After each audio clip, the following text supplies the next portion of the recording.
الشتا طبعا غرق الجاكيت وغرقني. خروجه صعبه بس هنعمل ايه؟ الواحد ما بيصدق اقسم بالله العظيم يلاقي اي حاجه يخرج فيها طاقته، لان المركب حادثه. شغلانه البحر وحشه قوي في الموضوع ده.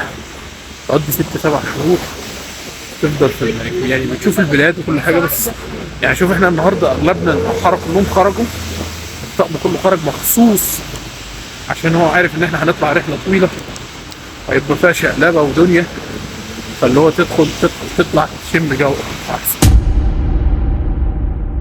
دلوقتي هاي ووتر،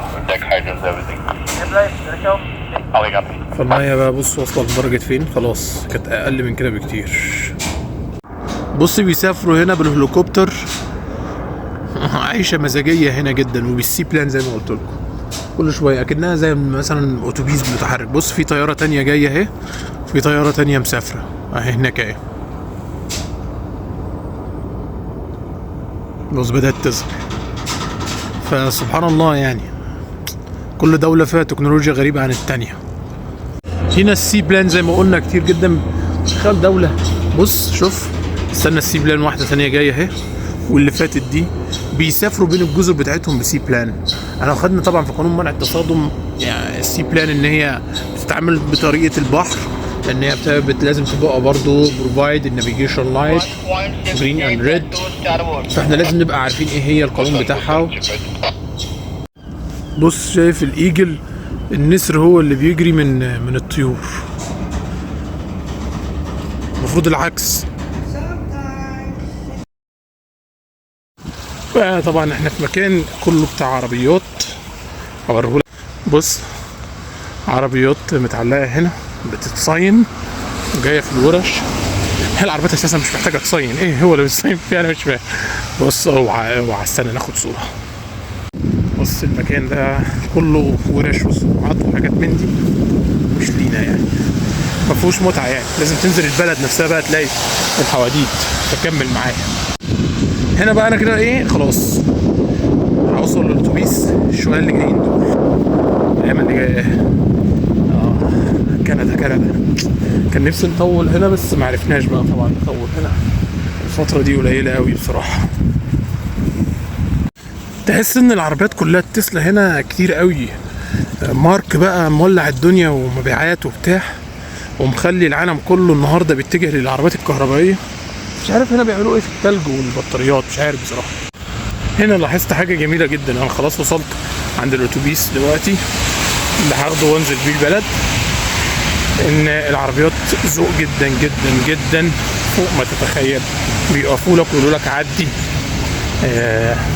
ويشاور لك ويستناك. بصراحه حاجه خيال يعني، انا ما كنتش مصدق ان ممكن الاقي حاجه زي كده. نسيت حاجه مهمه جدا، ان البلد النهارده قافله. يا على الحظ النهارده الحد، مش عارف اغير فلوس بس هنحاول بقى نشوف مكان. ندور على اي مكان دلوقتي نوصل ليه نشوفه بيغير مكان. بص الالكتريك سبلاي، بص العربيات التسلا كلها لها اماكن بتشحن منها هنا في كندا، وفارماسي وسيف فودز، وعندك ستاربكس هنا، كل حاجه هنا يعتبر. الابتكار ليه ناسه. بص العجل اللي هناك ده يا جماله. فالابتكار ليه ناسه في المحطة هنا، والإشارة عاملين أفكار جميلة جدا. طيب هنروح فين؟ نروح للإكسشينج ريت اللي قدام ده نشوفه بالمرة واحنا واقفين كده. تخيل ان العربيات اللي ورايا دي أسعار سنوية. الرينج روفر دي اللي موجودة ورايا دي هناك دي عاملة $80,000. بيقول لك البحارة بياخدوا مرتبات كويسة.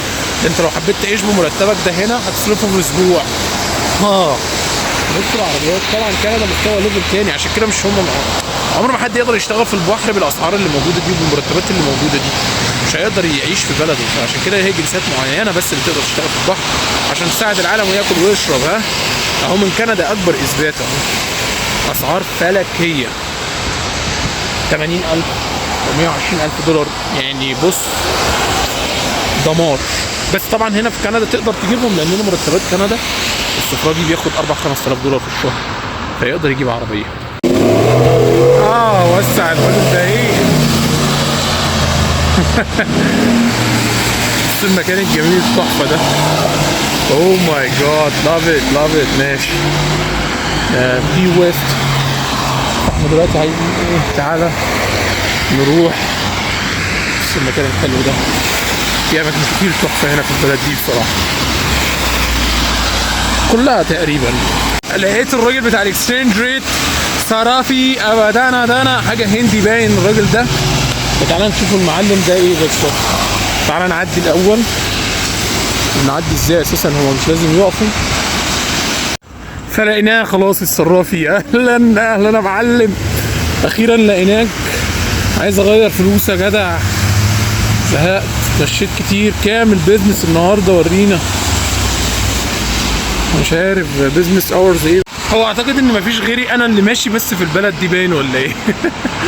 ايه ده؟ مفيش ناس خالص، سبحان الله. انا الوحيد اللي ماشي بس في البلد، مش لاقي حد خالص يعني اشوفه في الشارع. كلها عربيات وكله راكب عربيته. يلا لقيت واحد اهو، اخيرا واحد ماشي على رجله زيي. ايه الجمال ده وايه الحلاوه؟ ايه يا عم ده؟ عم فيه سيرفيس بارت فينجر روبر وحرام.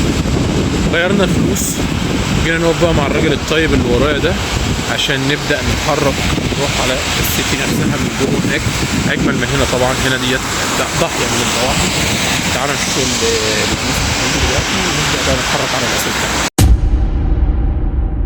تعالى نبدا بقى نتحرك ونشوف اماكن جديده وحاجات جديده ما رحناهاش قبل كده.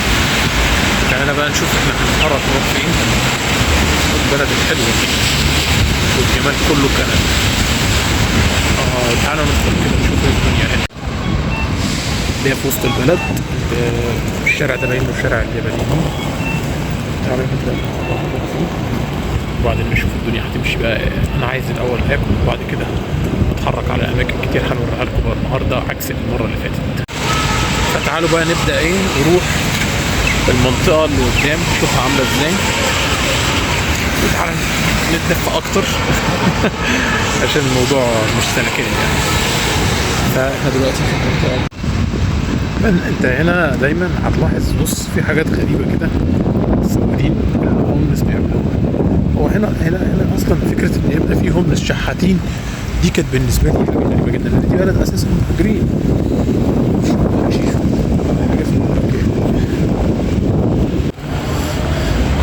جينا للمكان نفسه اللي احنا كنا فيه قبل كده. تعالى بقى نبدأ بقى ايه نخطط هنروح فين. بس عارفين بقى ان شاء الله ايه. نبدأ بقى من هنا من لندن دراجز، من عند فانكوفر ستيشنز والحته. مصر في كل حتة، مصر في كل حتة، حضارة مصر في كل حتة مسروقة. سبحان الله العظيم يا جدع. وبيتباهوا بيها في كل حتة ولاد الايه. بص شايف اعلانات في كل حتة. كينج توت اعلاناته في كل حته. مش عارف ايه اللي بيحصل بصراحه.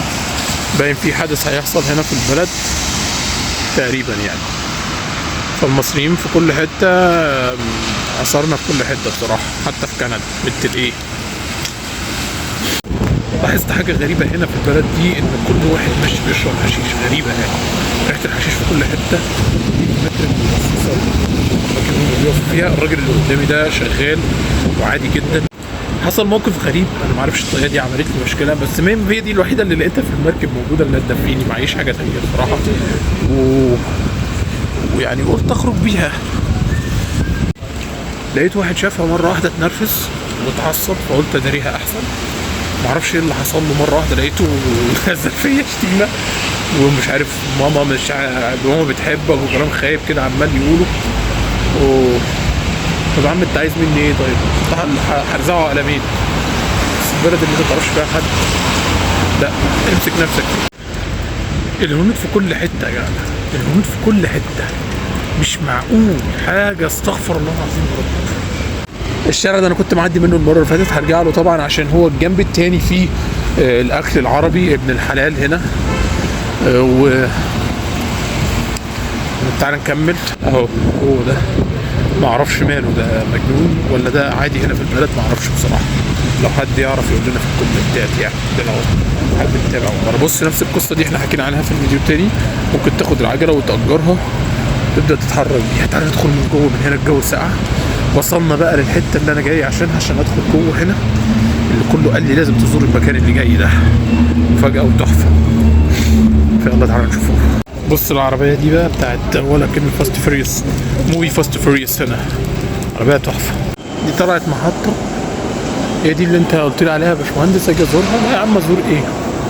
مش زاير ولا منيل، مش هي دي اللي انا عايز اجي اخدها. انت عم انت جايبني فين يا عم؟ انك لله روح. قلت اغير المكان واجي اروح ابص كده على البحر من بره الدنيا عامله ازاي، لان هنا المدينه المره اللي فاتت اكتشفت الاماكن ديت، فتعالى نكتشف اماكن تانية وناكل وبعدين نبدا نتحرك في حته تانية بقى. كل بلد كده الواحد بيحب يروحها، يحب يكتشف حاجات جديده يعني ما شافهاش قبل كده، يشوف بشر، يشوف ناس جديده، ياكل اكل حاجه تانية في الوقت الصغير اللي انت بتاخد فيه 4-5 ساعات. بص هنا الشوارع تحس ان في مطره بس واقفه فيها المايه برضه، مش زي اليابان بصراحه. يعني لو هقارن بينها وبين اليابان، بس هي طبعا جامده جدا برضه يعني برضه مقارنه تحس ان هي متكافئه. يا هيوج سيل 80%، ده انت بتهزر بقى. بس هخش الاقي حاجات ماشي، خلينا بعدين في الاخر.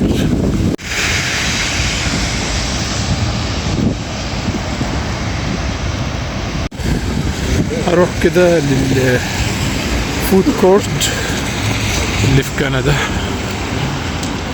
وبعد لا طب اقول لك على حاجه، احنا هنأجل ونروح القصر اللي هو الكندي اللي هم قالوا لي بقى. احنا اتلخبطت في المره اللي فاتت ورحنا الستيشن وانتوا لاحظتوا، فدلوقتي جينا في الطريق الصح. تعالى بقى ندخل هناك ونشوف الناس كلها بتروح للمكان ده، مش عارف هندفع قد ايه، فتعالى نشوفه الاول كده مع بعض. بص المبنى، المكان جميل جدا جدا، روعة بصراحة، حاجة خيال يعني. تاني المينا اهو وانت ورايا. سيبني بقى يا عم في حالي، خلينا نشم هوا بعيد عن الناس. هنروح كده الجنب التاني ده كده. بص المكان الحلو ده، بلد جميلة في الشتاء قوي،